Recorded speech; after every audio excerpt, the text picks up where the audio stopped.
Guy, thank you so very much for those warm and loving words, and thank all of you. It's good to be home.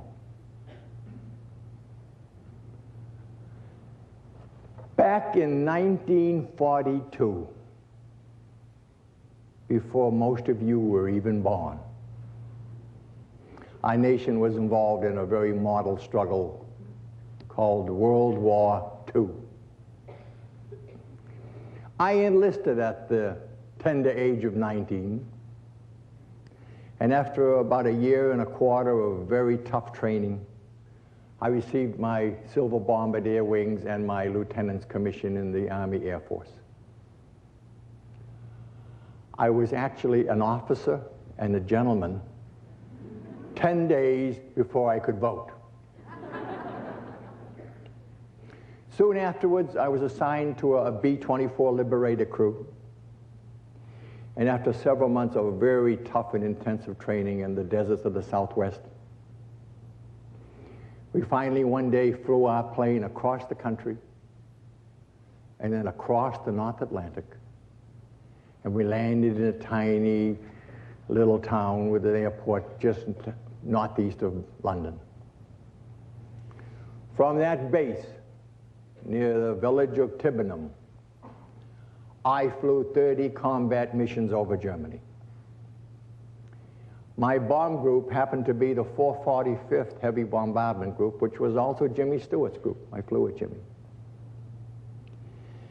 And the majority of the missions that we flew, thank God, were a success. Plus, I survived. Now, more than 50 years have passed since those scary days. So I've had a lot of time to think about all those frightening missions over enemy territory.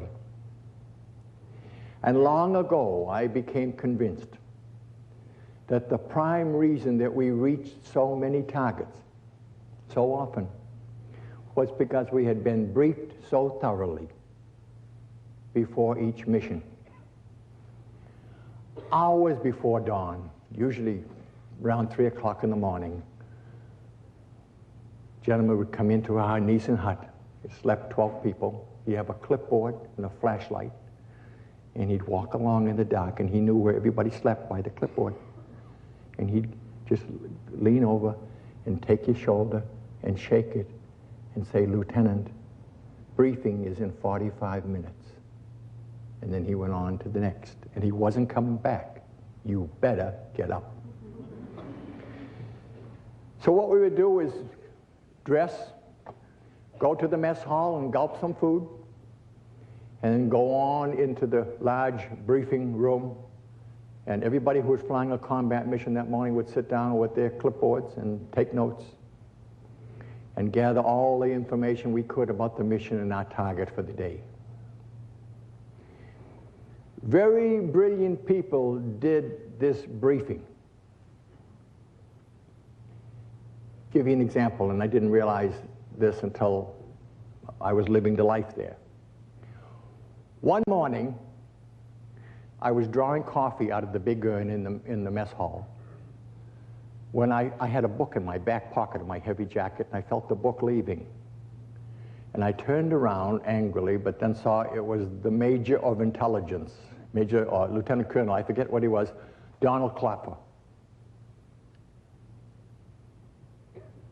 He was holding the book in his hand, and he said, "You read many of these, Lieutenant?" It was a Random House Modern Library book. You're familiar with that whole set of modern library books containing all the classics?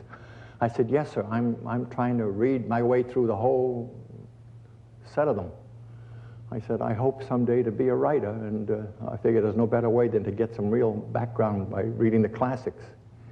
And he said, "Well," as he handed the book to me, "Well, you have great taste in books, Lieutenant." He said, "I published those."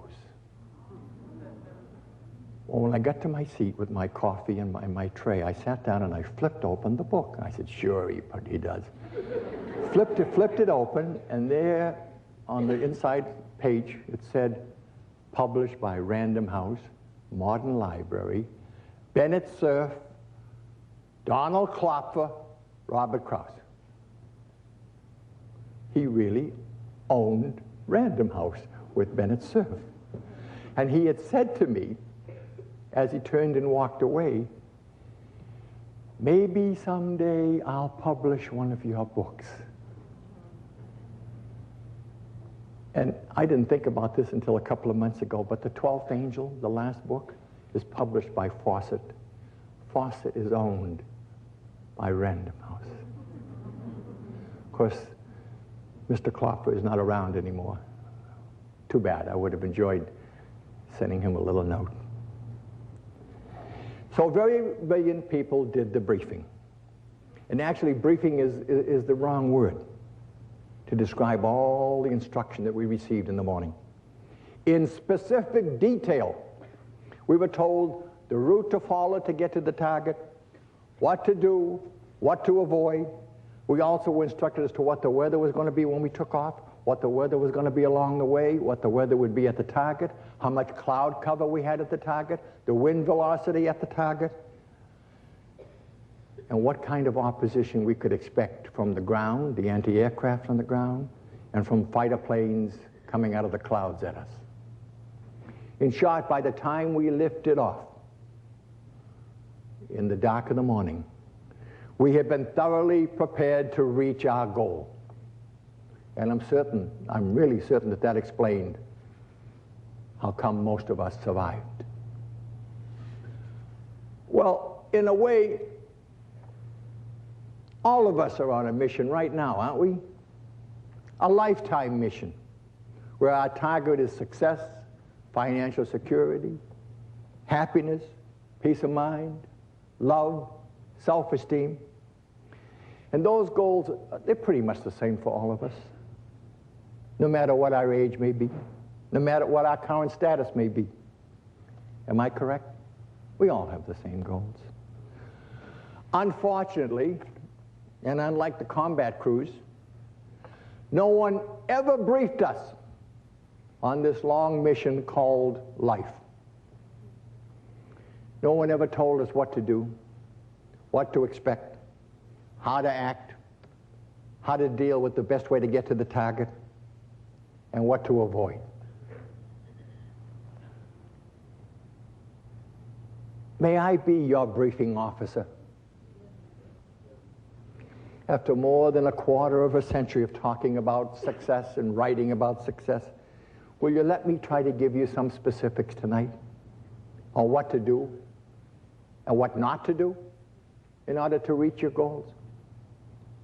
Will you let me brief you on what you need to do starting right now, starting tomorrow morning if you want, to get to your target, no matter how off course you think you might have wandered in your life? First of all, you are not lost. You are not even off course very much. No matter how far you think you are from your destination, no matter how long you've been traveling on what you think is your wrong course, if you put my briefing instructions into action, you're going to be back on course before you know it. Trust me. Okay. The first thing you need to do as you alter your heading towards success is to resolve that you will never again allow anyone to push your kill switch. You didn't even know you had a kill switch, did you? Let me explain. Years ago, I bought a very expensive automobile that was loaded, had everything on it you could possibly imagine, including a very elaborate burglar alarm.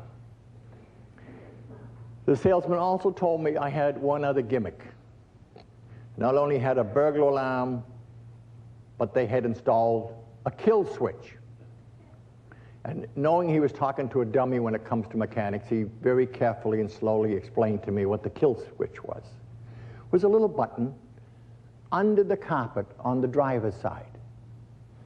And what you would do is that when you get out of your car after you parked it, you turn on the burglar alarm. And that alone, if anybody broke into the car, they would start screaming and making all kinds of noise. But then before you get out of the car, after you turned on the burglar alarm, you reached over and pushed the little button under the carpet called the kill switch. Now what the kill switch did was cut off all the juice from the battery to the motor. So that even if somebody broke into the car and the burglar alarm erupted and started to scream, if this person was foolish enough to stay in the car, and he could, usually, if there was no kill switch, he could drive it off. But if he tried to start the car and jump the wires with the kill switch turned on, nothing would happen. No power would go to the motor. Well, one morning, I never used the kill switch. I had the car, I don't know how long, a year or so.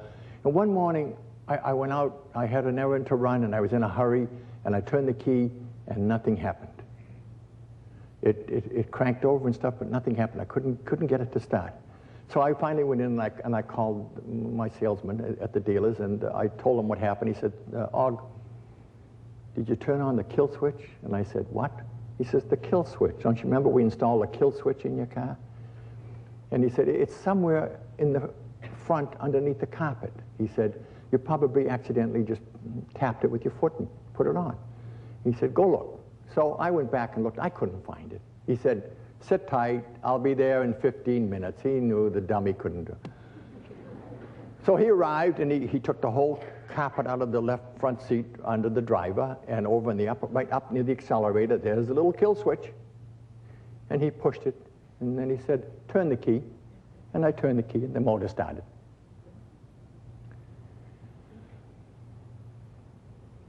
So many times in our life, somebody has pushed our kill switch. We go through the actions. We think we're moving, we think we're doing everything right, but we're not getting anywhere. It might have been a parent, it might have been a relative, who knows? Somebody might have said to you, you'll never amount to anything. And you know what you do? You spend the rest of your life trying to make that prophecy come true. Never, never again let anybody push your kill switch. Let me put it another way. Never give anyone permission again to rain on your parade. Just don't let them do it to you.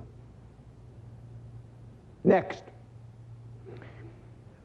understand the fact that all of us, you, me, everyone, will live with crisis all through our lives. All of us spend every living moment either approaching a crisis, in a crisis, or recovering from a crisis. And nobody is immune. There are three major crises in all our lives. First one is the identity crisis, and that hits us somewhere around age 19. We're trying to find ourselves. We're asking, who am I? Why am I here? What am I doing? What am I going to do with my life? Do I want to live like my parents? Identity. It's the first crisis. The second big crisis in our lives is the crisis of reality. And that usually hits us somewhere around age 35. If I'm hitting a few buttons, I'm sorry. One day, it suddenly occurs to us that we're never going to become president of that company we work for. And we might never be able to afford that gorgeous Mercedes, or that Cadillac, or that Lincoln Town Car we've wanted for so long, or that second home in the country. And we might not even be able to send our kids to the colleges they're talking about. And both you and your spouse are working long hours just to stay ahead of the bill collectors. Life has become dull and boring. Peggy Lee years ago recorded a song about that. Remember, is that all there is? That's the reality crisis song. The third major crisis is the mortality crisis. One morning we awake and we're 50 or 60 or 70, and it hits us that we may not be around here forever. And so we assess our life, as so many do, through our material accumulations. And compared to many of our friends and our business acquaintances, we don't stack up so good. And so we must be failures. We've wasted our lives. And we begin to feel sorry for ourselves. Mortality crisis. More than 200 years ago, our nation became the first in the world to ever incorporate the word happiness into its basic founding documents. And then we quickly forgot that beautiful word. And it's been downhill for many of us ever since. Because, trust me, success without happiness is worthless. On my studio wall is a small frame clipping. It's getting brown now with age, the original, from an old 1948 newspaper. It's called The Story of 8 Rich Men. Back in 1923, a very important meeting was held at the Edgewater Beach Hotel in Chicago. Attending this meeting were 8 of the world's most successful financiers. Those present were the president of the largest independent steel company, the president of the largest utility company, the president of the largest gas company, the president of the New York Stock Exchange, a member of the president's cabinet, the greatest bear on Wall Street, the head of the world's greatest monopoly, and the president of the Bank for International Settlements. Certainly we must admit that here were gathered a group of the world's most successful men. At least they were men who had found the secret of making money. Let's see where those men were 25 years later. The president of the largest independent steel company, Charles Schwab, died a bankrupt and lived on borrowed money for 5 years before his death. The president of the greatest utility company, Samuel Insull, died a fugitive from justice and penniless in a foreign land. The president of the largest gas company, Howard Hobson, became insane. The president of the New York Stock Exchange, Richard Whitney, served time in Sing Sing. The member of the president's cabinet, Albert Fall, was pardoned from prison so he could die at home. The greatest bear on Wall Street, Jesse Livermore, died a suicide. The head of the greatest monopoly, Ivan Kruger, died a suicide. The president of the Bank for International Settlements, Leon Fraser, died a suicide. All of these men learned well the art of making money. But not one of them knew how to live. How should we live? What's the best way to handle crisis so that it never slows your mission toward a better life? A great physician, Sir William Osler, honored by his own Canada as well as the United States and Great Britain and Germany, gave the world his answer way back in 1913 when he addressed a student body at Yale University. Live every day of your life, he told the students, in a day-tight compartment. Years before that speech, Sir William had been on an ocean liner, and he was up on the bridge with the captain visiting one day when there was a horrendously loud siren, and then he could hear crunching sound below deck. And the captain explained to him that below deck after the warning sign, compartments were being slammed shut, many of them, all the way underneath. So that if something happened, and this was just a drill, if something happened, they hit an iceberg or something, water would come into one section of the ship, but it wouldn't harm the rest of the ship, and the ship would stay afloat.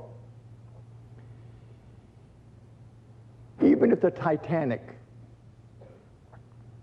had hit its iceberg and had these compartments underneath, the Titanic would have continued to sail for many, many years. Now, Osler would remember that shipboard message when he talked to the students. Each of you, he told the kids, is on a much more marvelous trip than any ocean liner. You must learn to control your machinery so that you live within day-tight compartments. And that's the most certain way to ensure that you will arrive at your destination. Touch a button, he said, and here at every level of your life, the iron doors shutting out the past, the dead yesterdays. Touch another button and shut off with a metal curtain the future, the unborn tomorrows, and then you are safe. Safe for today. To shut out the past is not easy. The mistakes and the disappointments and the sins and the sorrows and yesterday's crisis, none of that's easy. But you must bury them all in tomorrow's mist. And Osler warned, you must shut off the future just as tightly, for when you add the load of tomorrow to that of yesterday, even the strongest will stumble and fall. The future is today, he said. There is no tomorrow. Live each day in a day-tight compartment and watch your life begin to change for the better. Okay.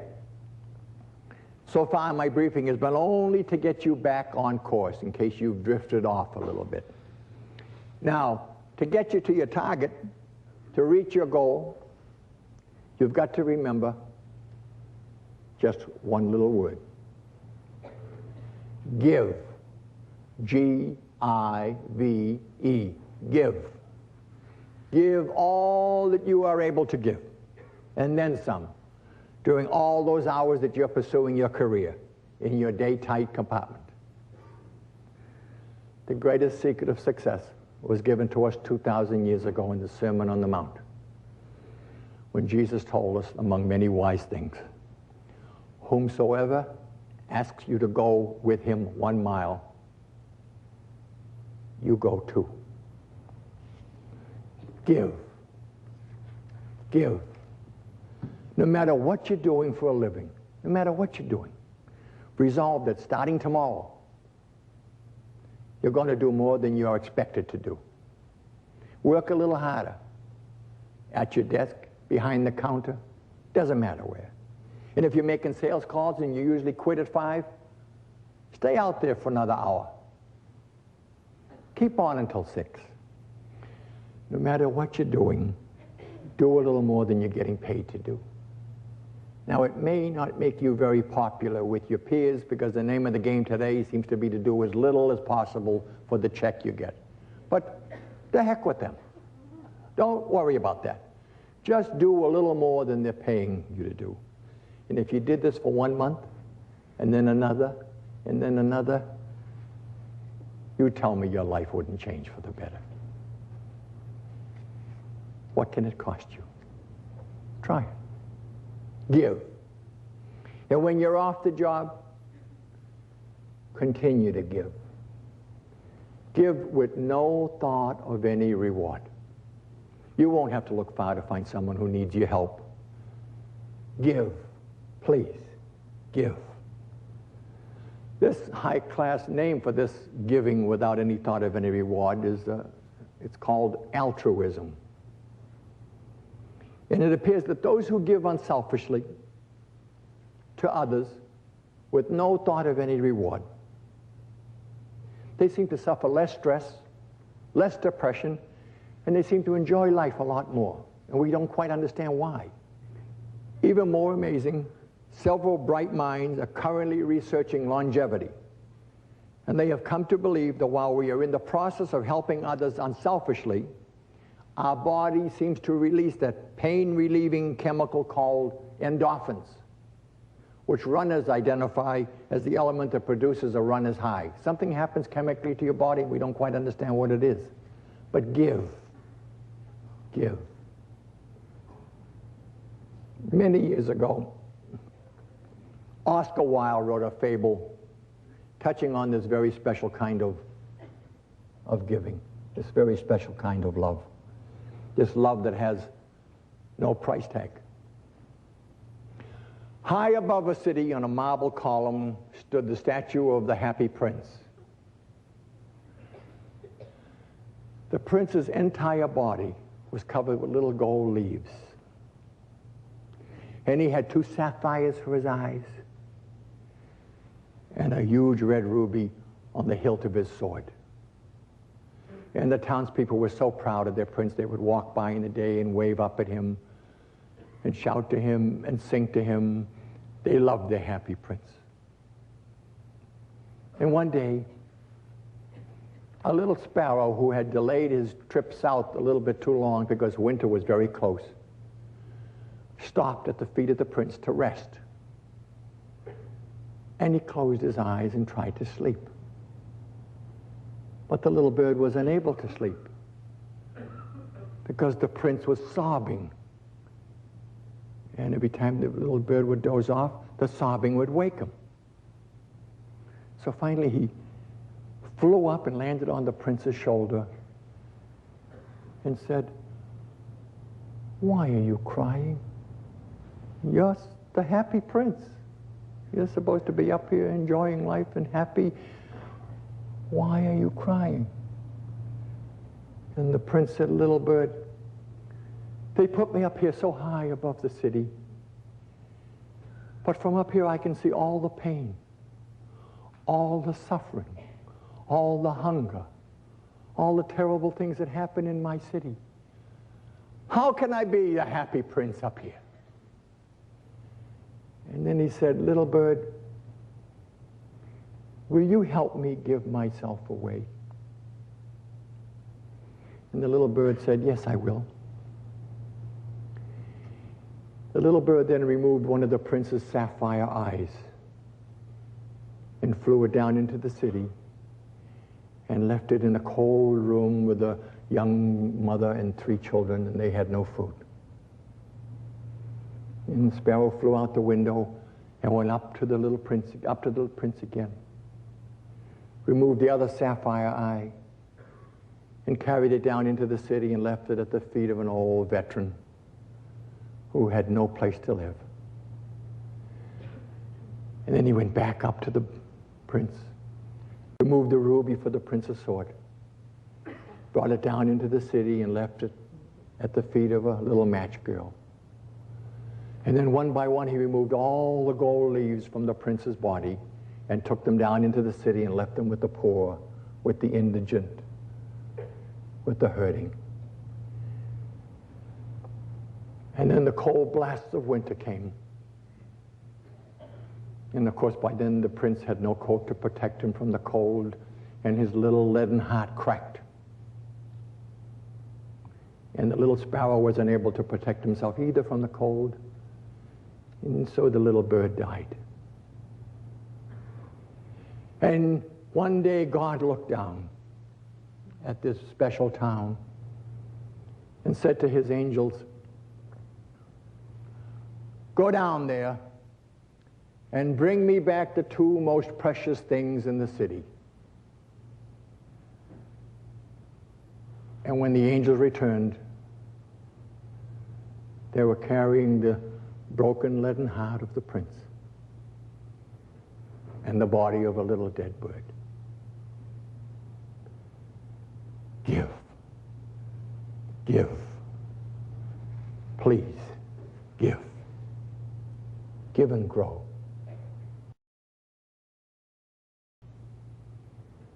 And the body of a little dead bird.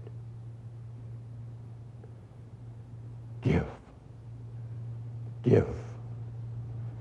Please, Give.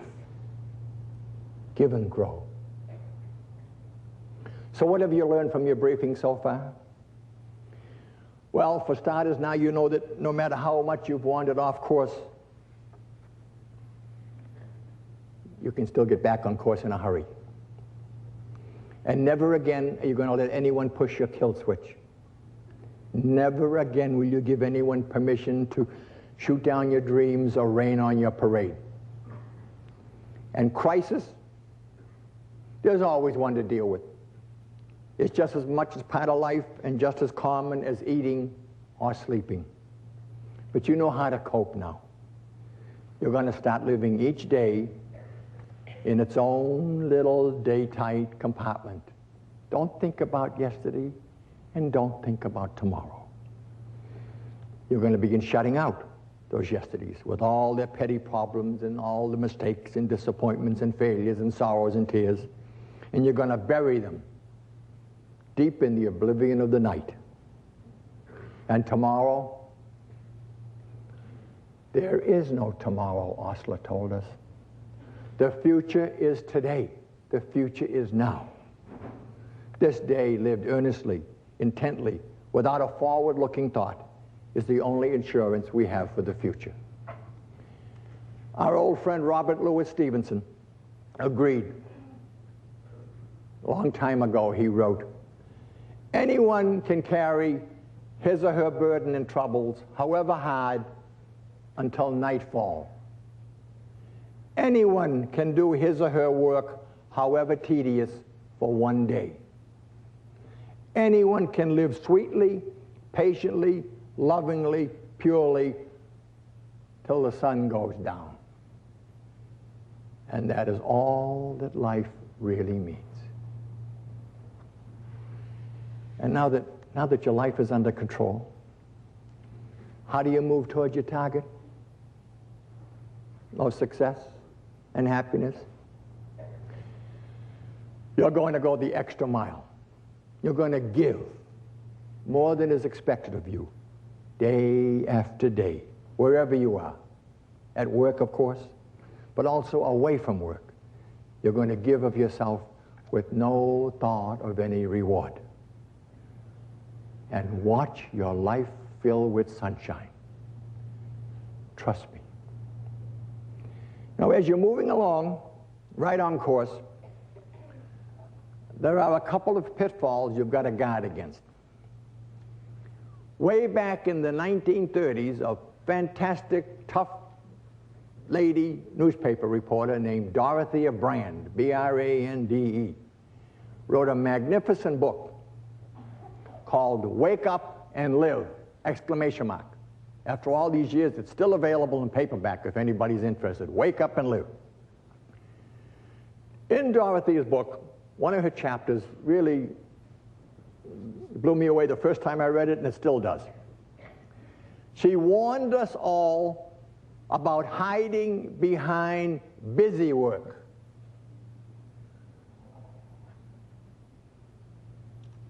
She said, we really are doing a lot of petty, unimportant things all day, so that if anybody comes to us and gives us a real challenge that might really mean something in our life if we tackled it, what do we say?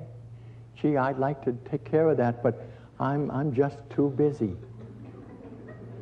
I'm striking some chords out there because I know it happens to all of us. We tend to hide. It's so easy to hide behind the petty jobs so that we don't have to tackle something that's really important. Don't hide behind busy work. Another fault that could hurt us, even though we don't realize how much it can hurt us, is when we begin to neglect the little things, the shortcuts we take that really hurt our life. Oscar Hammerstein was in New York one day visiting with a friend who took him in his two-seater biplane out over New York Harbor.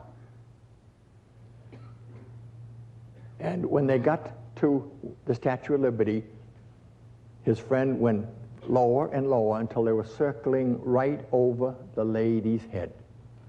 And Oscar said he got a shock once he thought about it, that has never really left him. The Statue of Liberty in New York Harbor was a gift from France, created by Auguste Bartholdi, was erected in 1886. There were no airplanes in 1886. The top of the statue rises 305 feet above the water. The top of the lady's head, as the plane circled lower and lower over the head, Oscar noticed every curl on the top of her head was as highly polished as the rest of her body. And he thought, my God, when they erected this statue, there were no airplanes. So far as Bartholdi was concerned, nobody would ever see the top of the statue except maybe a seagull or two. And yet it was as highly polished and as beautiful up there as was the rest of the body. Never neglect the little things. Not too long ago, Chrysler had to recall 4,000 automobiles. The problem? A tiny, defective 5-cent washer in the steering system.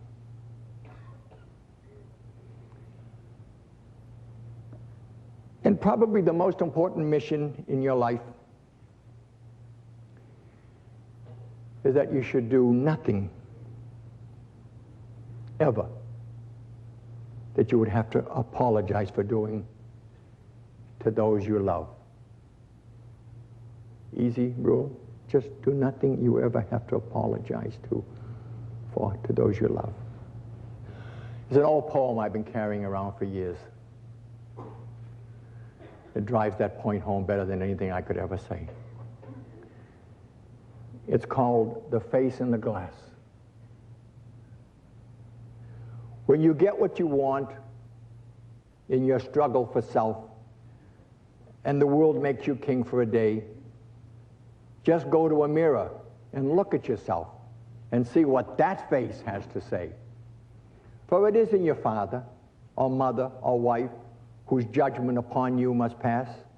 The person whose verdict counts most in your life is the one staring back from the glass. Some people might think you're a straight shooting chum and call you a great gal or guy.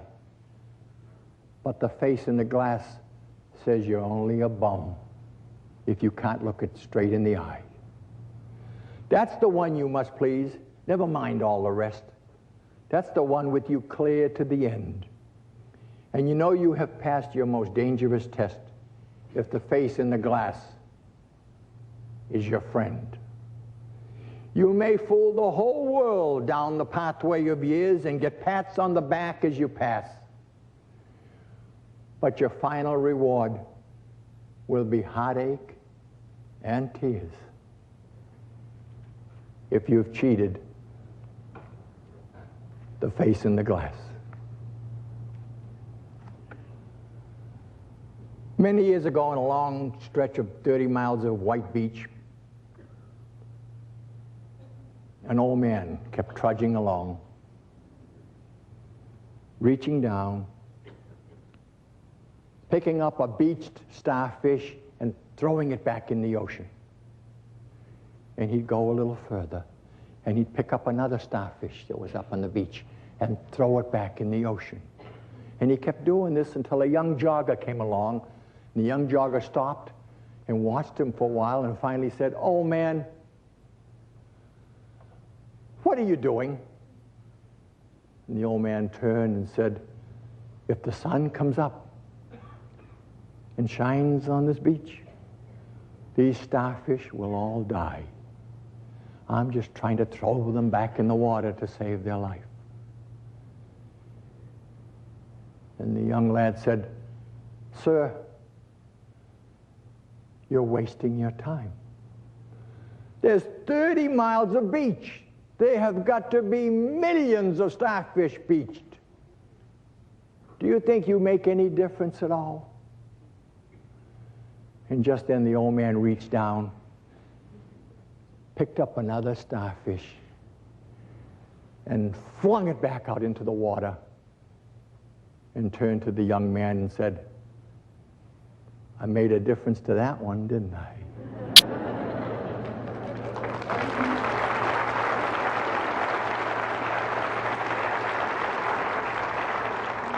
Now that I've tossed you back in the water, I hope you'll swim with all your might. Success and happiness, it's just over the horizon. Go get it. A great race driver and teacher, Bob Bondurant, who has driving schools all the way across the country, in an interview once said that so many of us could have avoided the accidents, automobile accidents we have, if we had hung on to the wheel and stayed with the car a little more. You know, we see an accident coming, we tend to let go and turn away, and bingo. He said if we held on to the wheel a little longer, as the accident is approaching, half the time we could have saved the accident, not have it happen. Happens to so many of us too. We quit too soon. Don't do it anymore. Those of you who have read The 12th Angel know this end. But Winston Churchill was in Oxford in his prime addressing a graduating class. And when he was introduced, that great man strolled slowly to the lectern, looked around at all the young faces, and said, "Never, never, never, never, never, never give up." 8 words. 8 very powerful words. Then the old boy turned slowly away from his audience, and he walked slowly to his seat. And you know what? I think I'm going to do the same thing. I love you all. Thank you for coming tonight. God bless you. Thank you so much. Thank you. Thank you.